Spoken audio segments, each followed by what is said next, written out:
We've talked about a lot of things with love. We talked about how love helps us. We talked about how we can talk to God and how love can hinder our relationship with God and how it's important that we forgive and how we walk in love with people.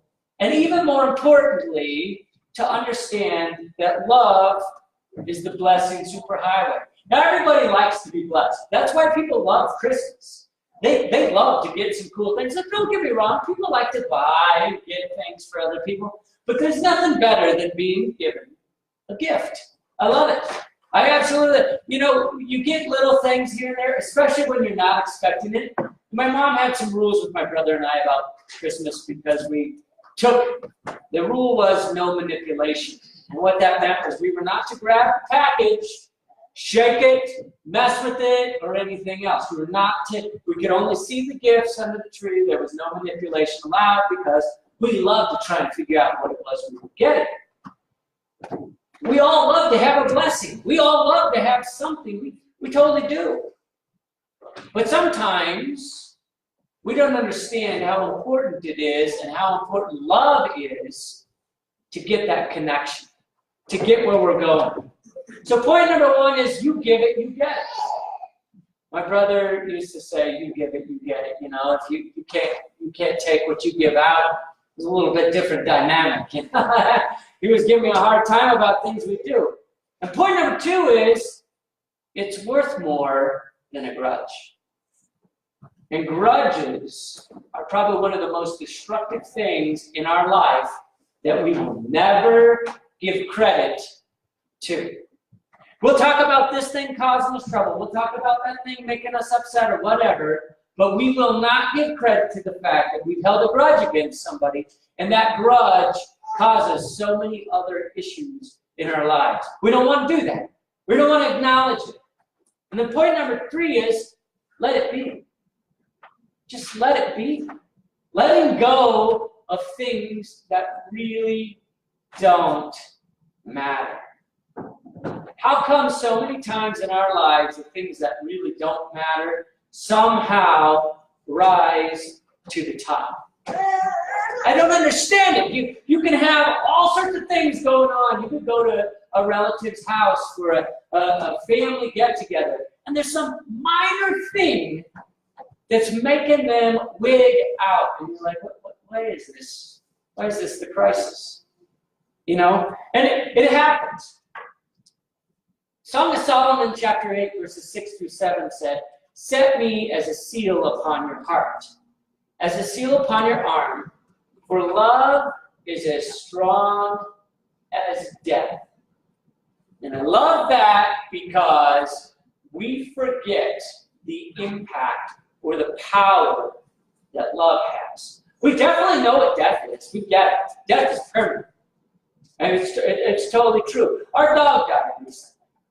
And I took the loader, we dug out an area and getting it all set. And I'm putting dirt on it. And one of my little girls is like, be real careful because I don't want you to make them any more dead. And I'm sitting there thinking, I can't do any more than what we already have. This is what it is. But the point is we all get how permanent death is. But the next question is why do we toy with love so much? I'll give you love if I want to, because death we can't change. Love we can. We could keep increasing it. If death comes, it causes a separation. There's no longer a dance together. There's no longer us playing together because death ends. But love keeps the communication going. And so we have to understand that love is as strong as death. Jealousy as cruel as the grave. Its flames are flames of fire, a most vehement flame. And it goes on to say many waters cannot quench love. That's how strong it is, how powerful it is, yet how come we let that hold back? We want to be loved. We want to be accepted. We want to be blessed, but only if it's convenient.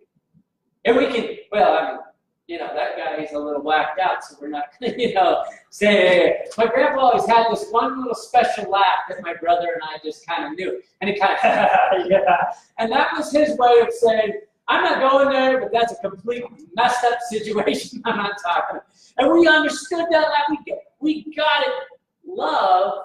Love is so powerful and so strong. It is one of the biggest things that we're gonna hide from. If a man would give for love all the wealth of his house, it would be utterly despised. What does that say? You can't buy love. And that is one of the most pivotal things that we all function with. Our marriages, our families, our children, everything hinges on love. And you know how I know that love happens? Because my wife, she still loves me. And sometimes she doesn't feel like loving me. But it's because of the love that it gets stronger. And things that bind us together. And you can't quench that. You go, well, he's an idiot, but today I still love him because of this. The love carries us through. I'm serious, you've seen it in everybody's house. Everybody has a habit that their spouse does not like. We're not talking about drinking and smoking and partying. We're just talking about basic habits. Sometimes it's the way they fold their socks. Sometimes it's the way they don't push in their chair. Sometimes it's the way they make a noise when they're walking out the door. I don't care what it is, there's something. But the love helps us to overcome that and look past it. Yet, we want to hold that and give that out when we feel it's the most convenient. I want to ask you, though, I want to challenge you. Is there anything in the Bible where Jesus says, I'll hold my love for this, this, and this? And then you're entitled to it. But otherwise, it's getting kind of dicey. I'm not sure I want to give it out. So point number one is, you give it, you get it. You want to have love. You want to be accepted. You want to be blessed. You have to be one of those people that's willing to do it. You have to be one of those people that's giving it out. Because if you're holding it back, you get less of it. It's just totally true. No matter what we do in life, the more we pull in, the more of a recluse we are and we keep from other things and other people, we miss opportunities.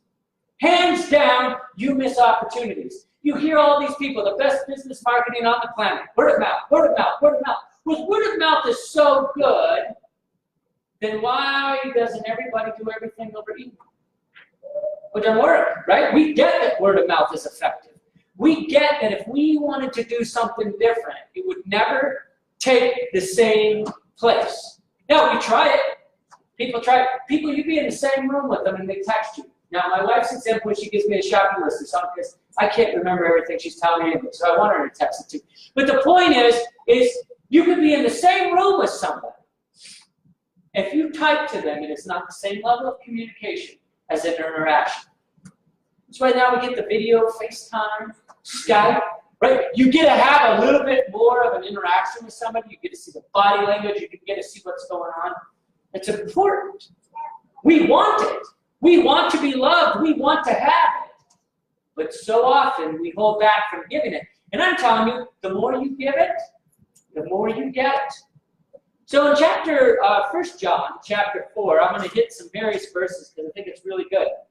It says, Beloved, do not believe every spirit, but test the spirits whether they are of God, because many prophets have gone out into the world. He who does not love does not know God, for God is love. So how can we expect to say I have this great relationship with God and I'm this wonderful Bible thumper and I'm doing all this stuff if we don't have love for other people? And it's hard sometimes because people do grind on us. And you have to sometimes just step back and go, well, what is God looking for in this? What is God trying to show me or help me? He's working on my patience. He's working on my endurance. Whatever it is, if we can respond to somebody in love. Have you ever went to help somebody? I don't care if it's a family event or some other event, and you're just trying to help them and somebody just turned around and snapped at you? You're like, whoa, time out. I was just trying to help. I mean, what's the crisis here? And do you at that point look at them and say, hey, take a chill pill, get over yourself, and get out of here? Or did you go, well, I'm sorry, I'm just trying to help. I'm just trying to figure it out. That's walking in love. That's the love that we're talking about. That's having the ability to pull back from the situation and say, I don't know what caused you to just flip out or what your major malfunction is, but I'm not going to allow that to take away my testimony or my joy. Don't let it come from me. Goes on to say, beloved, if God so loved us, we also ought to love one another. Isn't that profound? If he loves us, why aren't we passing it on? Have you ever heard somebody say, I want to give it forward, pass it forward? You didn't even do anything, and they're like, yeah, but I'm just giving it forward. I think that's one of the greatest phrases that we can use in our lives. I'm not worried about what you can do for me. I just want to keep blessing out there because I know as I'm obedient with blessing others, I continue to be blessed. I continue to be given to. I continue to be helped through whatever situations, whatever need it is, God's there. But if I'm not obedient in my area, then other people aren't obedient in their areas. You talk about the whole butterfly effect and how that goes on and on and on, all from the beginning. So where does the change start? It starts in us. We make those steps. We step it forward. It goes on to say, there is no fear in love, but perfect love casts out fear. And that's so valuable. I was just talking about Bible study this morning. I'm like, there are certain things that we have to do in life that pull us to a place of being uncomfortable. And I'm not a big fan of being uncomfortable. I like my comfort zone. I tell you guys all the time, I go to a restaurant, I'm going to order chicken. I know that. And it's all of a sudden somebody's like, well, you should try this beef rule or whatever it is. I get apprehensive. I get nervous. Does it mean that I don't try it? Does that mean I only eat chicken? No, it means I need to step out. But sometimes that's easier said than done. Sometimes that's a challenge. But perfect love casts out fear. I trust you. I trust this. We talked to Matt and Catherine, they talk about these people in Africa. They go country, fly 100 million hours to get over there. And then they go, and so is somebody we can trust. I'm like, how do you know? What do these people do? But they go back and forth and they see the fruit. They see the fruit of what they put people in place. They're not always there. They have to have people in place to keep things going. How do they know? They have to trust somebody. But wait a second. Does God trust us? Can we trust one another? Can God trust us to go out there and give the love that he's asked us to give the blessing that he's asked us to bless with other people? There's no fear in love. But if we're not walking in it, we most assuredly have more fear than ever before. That aching. And it can be overcome. We don't have to have it. We don't have to live that way. God doesn't want it. It's not his perfect will for us. It goes on to say, if someone says, I love God and hates his brother, he's a liar. Because you can't. It's impossible to have both. Now, we all like to have dessert and our meal at the exact same time. Well, at least I do. Or even the dessert first. But the point being is, I have to understand that I can't have the cake without having some of the vegetables and other things. I cannot be sustained. And the Bible is very clear. If you don't have this aspect of love within you, you're missing the half of what Christ has for us. So point number 2, it's worth more than a grudge. The grudge, we all like it. We can be mad at people. Hey, listen, sometimes it really feels good when somebody that has wronged us has gone down. We all kind of take a moment. We smile a little bit, like, you know what? It's worth more than that. That we enjoy, that's temporary. That feeling is temporary. In Mark chapter 11, verses 25 through 26, it says, whenever you stand praying, if you have something against anyone, forgive him, that your Father in heaven may also forgive your trespasses. But if you do not forgive, neither will your Father in heaven forgive your trespasses. So we can run around every week, Jesus, please help me, forgive me, I'm sorry, I did that, and we go on to the next. And if we never, but Joe deserves to burn in hell. Because that's, I've had it with him. Do we expect a level of grace? God, please help me.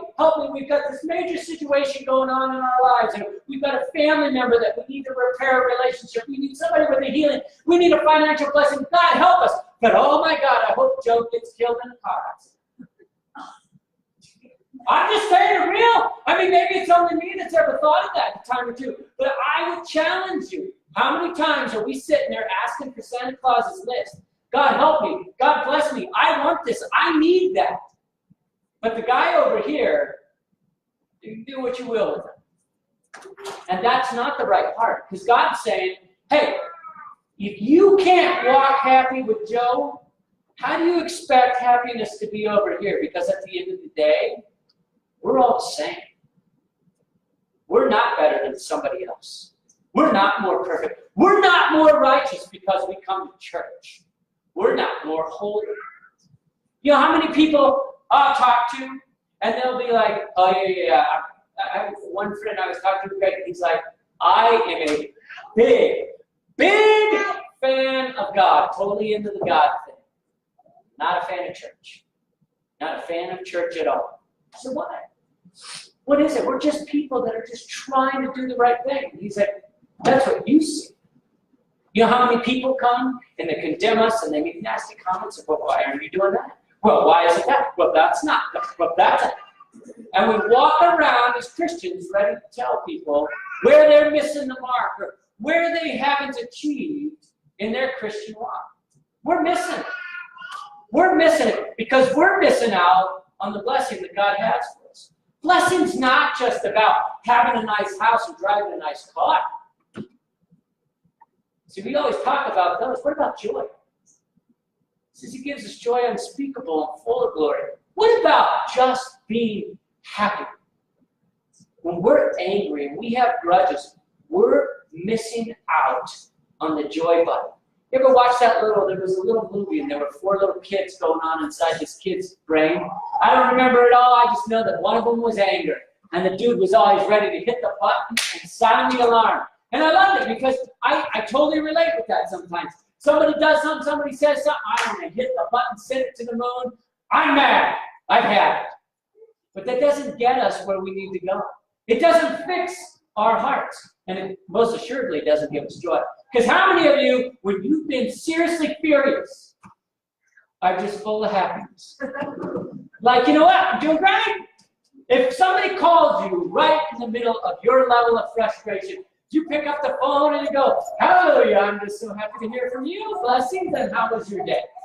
Or are you just like, I'm not taking that call, I'm not ready. You know, there's a difference. And we don't want to be in that place. We want to be in a place with the Lord just working through us. And that's a blessing. Joy. All sorts of things God has, he wants us to experience, and we push it away. Salvation, he's clear. If you want it, you can have it. Joy, he's clear. If you want it, you can have it. Blessings, he's clear. If you want it, you can have it. What pushes so many things away in our lives is our own actions. Our own action. I'm going to be upset about this, and I'm not going to get over it. And I'm not going to get over it for months. I don't care. I'm never going to forgive that person. I will never pray for her. I will never pray for him. What did you just give to yourself? You just let your joy meter go down. You will never get to the next level until that's dealt with. And the great thing about God, because he has a sense of humor, he gives it to us over and over and over and over until we deal with it. It's so much fun. Have you ever had somebody, like I remember in school one time, there was this kid I couldn't stand. He and I got into a little bit of a scuffle. I had to stay in during lunch. It was a bit, and I did not like him. I did not, and they made me sit by him. They made me his reading partner. They made us correct our math papers together. It was ridiculous. It was an injustice. And nobody would let me say anything about it because if I complained, they just my teacher, I know she made me, I felt like that. It was awful because no matter what I complained about, she's like, no, go sit with Matt. No, you and Matt are partners. I'm going to bet everybody else got Philip. You and Matt need to be partners. But you know what? She was like almost 60. She was ready to retire. I think she retired a year or two after I was done. She wasn't stupid. She knew. Do you think God is even smarter yet than my teacher? You bet he is. And he looks at our situation and he goes, oh, Phil, You still haven't dealt with that. I'm going to let you read with Matt. Yeah, I'm going to let you do math. I'm going to let you line up at lunch. And you know what? I want you and Matt to lead the line. I want you, and it's over and over and over. And we're like, God, are you kidding me? Are you kidding me? But it's the greatest blessing you will ever have. Because when you can look at Matt and say, all right, I'm over this. And you know what? It took me a while, but there came a point where he and I ended up playing football together and everything else. But the teacher knew what would happen. She knew what would happen. We got over it. We moved on. And we can all do that in our lives. God will take us to another place. And then the joy meter gets to go up, because as long as I had an issue with Matt, school was never as much fun. And I love fun. And it needs to be more fun. So point number 3, let it be. Let it be. It's not that big of a deal. We can get over it. We can move on. Colossians chapter 3, verses 12 to 15 says, therefore, as the elect of God, holy and beloved, that's us. Put on tender mercies, kindness, humility, meekness, long-suffering, bearing with one another, bearing, that's that whole sitting with Matt thing, and forgiving one another, that's the forgiving Matt thing. And if anyone has a complaint against another, even as Christ forgave you, you must also do. Let it go. Let it be. It's not a big deal. Move on. And then above all these things, oh, hold on. Here it comes. We put up with it. We got to put on love, which is the bond of perfection. And let the peace of God rule in your hearts. It didn't say let the anger. It didn't say it's okay to have a little frustration. No, none of that.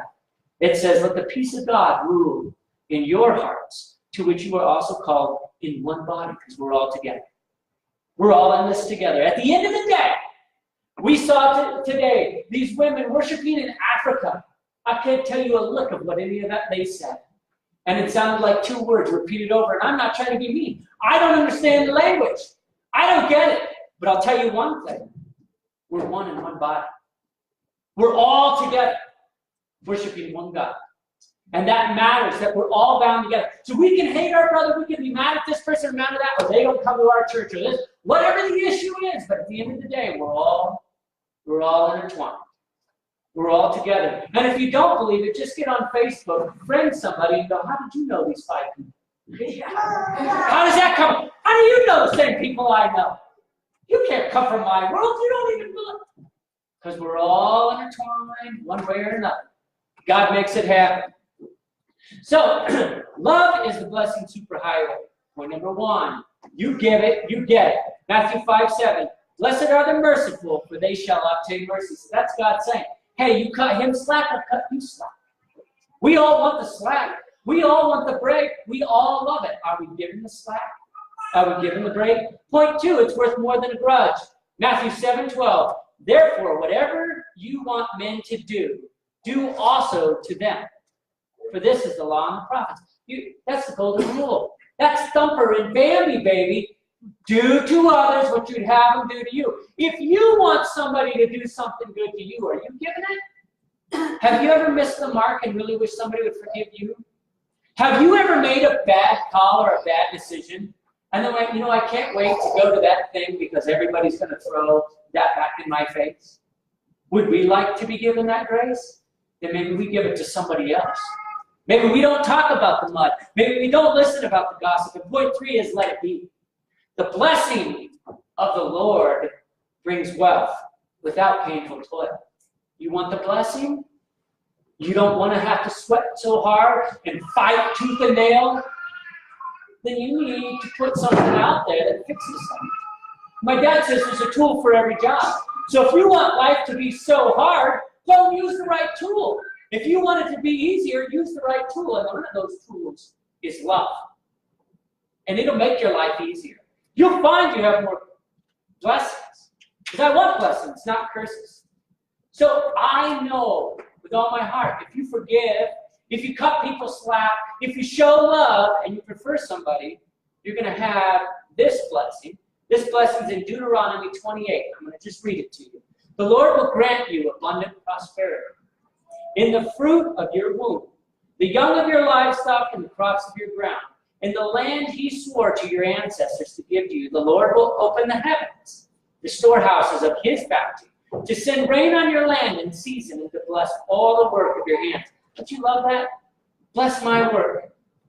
You will lend to many nations, but will borrow from none. The Lord will make you the head, not the tail.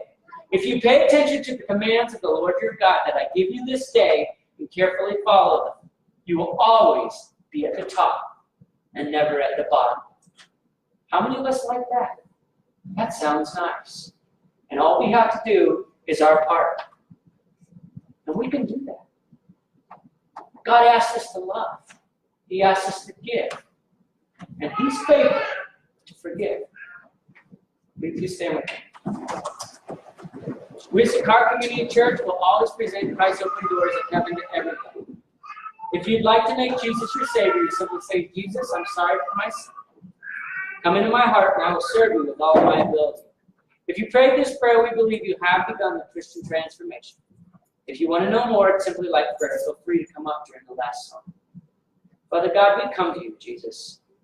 I know how hard it is sometimes to let go of what other people do. Father God, help us to forgive. Help us to love. And help us to walk in them. I ask your blessings over our week, over our day. Lord, give us guidance. Give us direction. Strengthen us. Father God, give us unique blessings and circumstances. In Jesus' name. Amen. Where is Lily? Huh? Can you undo her? Yeah.